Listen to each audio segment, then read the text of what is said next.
Hey, this is Notser, and this is the Tier 8 U.S. cruiser New Orleans. New Orleans has 9 main guns on 3 turrets, 8 secondary guns, 4 on each side, and 75 AA guns. She goes 33 knots, and this is the map hotspot. So I spawned in on the northwest side of the map. General strategy on this map, 2 spawns, pincer 1, and you overwhelm them, and then you take out the remaining spawn that you didn't do anything with. So I choose to go around the island chain instead of through it because I could run into a destroyer. I have limited mobility in that scenario, and I feel like I am a stronger ship in open ocean than dealing with destroyers. I have no idea who's on the southwest side. You just have to play it based on who's on the team, who could possibly be spawned in on one side of the map. Now, there is a enemy destroyer who spawned in on the northeast side. He's headed to the southeast side. So we know at least one destroyer didn't spawn over in our area. Generally, the game tries to keep the spawns even on this map. So if there's 2 carriers, there'll be a carrier on each spawn area. So I assume that's how it's going to work with destroyers, cruisers, and battleships, to try and keep the teams even. So we're about to come around this island. I see that there's an enemy battleship that's obviously visible, but I don't see anyone else from the southwest side. And another one pops up. He's a pretty good distance away from me. In these scenarios, I choose to use HE at longer range targets. And I miss terribly. But that's okay. I have rate of fire advantage on him, and I'm a little bit more mobile than him. So I land my shots. I do pretty good damage, and it looks like I take out a lot of AA for him. I don't think he was aware I was there until just now. So I'm trying to close the gap. I don't want to be too close, though. I just want to be close enough where I can guarantee my shots will land. I'm pretty comfortable shooting in and around 10 kilometers plus or minus 2 or 3 kilometers. There's a couple enemies on the point, but it's not really in danger right now. I guess they could have wiped out our cruiser and our destroyer, and we wouldn't really have one range. And he finally returned fire. So if you notice how my ship is angled, it's very important, especially after the armor changes 0.3.1. You can now angle your armor and increase the effective armor of your ship. There's more ricochets, it's a harder shot. So what you'll see me do is I will wiggle the ship to where all my guns are firing, because that's the only advantage I have on a battleship. And then whenever he's firing, I'm turning. Turning allows me to scrub off speed and to make the shell land at a higher angle than broadside shot would. Broadside shot for him is more advantageous when his rounds are trying to hit me. And for me, angled is more advantageous when trying to absorb shots.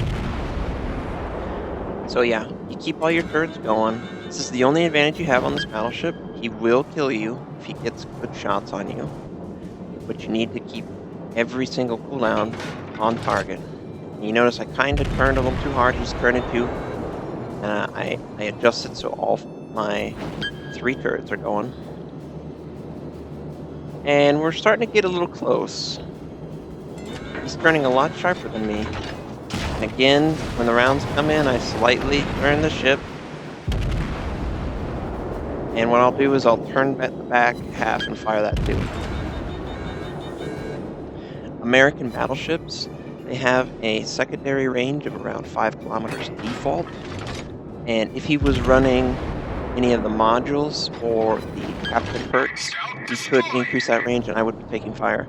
So initially I wasn't paying full attention to the distance, but now that I see my secondaries are going off, his secondaries are going to go off. It's a good broadside shot. That was a mistake from me. That was me transitioning to a angled and sailing away from the ship. Same principle, keeping it angled, and I'm keeping all my turrets on target. He's set on fire. I might have actually destroyed all his secondaries on this side. This is interesting. Secondaries will be HE under 150 millimeters. So something like the Yamato, where they have rather large secondaries, they'll be firing AP, but pretty much everything else will be firing HE. And yeah, we kind of make this guy look a little silly by the way we're able to absorb his shots. We can keep our guns firing. We're not taking any extra damage from other enemy ships. And he turns. Hopefully this is a kill shot. No, not enough. He doesn't want to die. I don't blame him. It's getting really close. He's got his heal going. Eventually his heal will run out and I'll be able to just straight up kill him. And I think his heal's over. So there we go. We take out a battleship in a one-on-one scenario. Enemy battleship foundered. Thankfully, our team is strong enough that they can deal with the enemy, or at least not lose ground. So now that we have defeated that battleship, half the team is dead on both sides. We're down one. Basically, the carrier is a bonus for them. So, I'm looking around, trying to find my next target. I see that this enemy cruiser is low too. I would prefer to shoot a cruiser than a battleship. But he's not in range. He's on the other side of the island fighting a friendly destroyer and a friendly cruiser. An enemy cruiser and an enemy battleship. So everyone's over here. Everyone on the southeast side survived. So we need to be very careful. And that battleship's very far away. I'm not really worried. And I noticed that there's an enemy destroyer in front of me somewhere in the smoke. Enemy destroyers in smoke are very dangerous, obviously, so I want to avoid the smoke as best as I can. I see if I can help damage this guy a little bit. It's not an easy shot. Yeah, I overshot. He's moving a little slower than I thought he was moving, but the friendly finishes him off pretty easily. This enemy cruiser is headed towards the center. And look at this guy. He is barely alive. Trying to get... If I wouldn't have fired right there, if I would have known he would have popped out, I would have been able to kill him. And you notice that hill, that mountain, kind of an invisible barrier. The rounds didn't land on the island. They landed on an invisible barrier right off of it. So maybe Wargaming needs to tighten up that hitbox for the island, because it extends a little far out, I think. So we take out that cruiser. He's obviously dead. I got the kill, you know. Someone on my team would have gotten the kill too. So we're going to fire on this cruiser, but we're not going to try too hard on him. My goal is to get that destroyer before he gets away.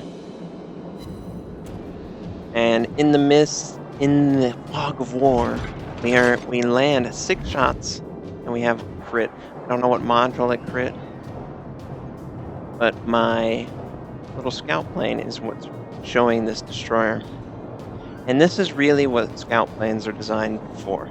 They're designed to give you a bird's eye view of an area that might have concealment, like an island or smoke. You really want to try and not use it right when you spawn. You want to save it for when you feel like an enemy could be around you and you don't have any way of having vision on them without the assistance of this. So yeah, friendlies are trying to finish off that enemy cruiser. I'm trying to finish off this enemy destroyer. And this battleship is going around the island and he doesn't have line of sight on any of us. But most of this fight was fighting that battleship, being able to fight him reducing the damage that my ship was taking while maintaining high DPS on him. And I'm just confirming how my allies are doing. We might lose another ship because he's very low, but that enemy cruiser is around 3 friendlies. And he's a long shot. I could have fired, but I really don't want to miss this destroyer again, because at the time, I realized I missed my opportunity by firing on the cruiser last time. Now, I might have done pretty good damage, but when you're in a scenario where there's an enemy this low, you need to kill him. And he pops his smoke. He's very aware that I'm right on his ass. And you see that little tiny smoke? That's a cue. He was somewhere around that area. And I'm trying to use that to fire on him. Maybe get a lucky shot. 1 round will kill him. Oh, and there he goes. He just appeared. And we didn't miss our chance. Enemy destroyer blown up. And now we're able to switch to this battleship. He's broadside with us. Easy shot. Should land most of these rounds. And we land all but 2. And we set him on fire. I just get to watch the enemy cruiser die. It's 3v1. We have a lot of health compared to him. We should be able to take this guy out without any issue. And I'm running HE. I'm trying to consider AP and what scenarios I should use it in.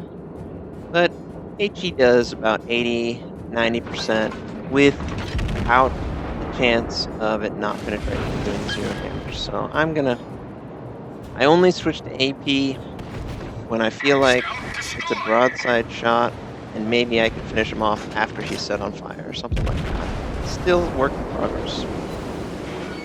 And I don't know. Not really a lot of damage. So I choose to switch right back to AG. But I didn't force it to unload. I unloaded it myself. You really don't want to pass up a rotation of your guns. That's a lot of DPS loss. Even if it's AP and it's gonna just hit the armor, 1 or 2 shots could do minimal damage. And we land all 9 and he dies to fire. And there we go, win this game. Kill 2 battleships and a destroyer. So that was a good game in the New Orleans. It's a fun ship. It's better than Pensacola. I missed the Cleveland, but the New Orleans is coming back towards the cruiser that I expect. I hope you guys enjoyed this game, and I'll catch you guys next time.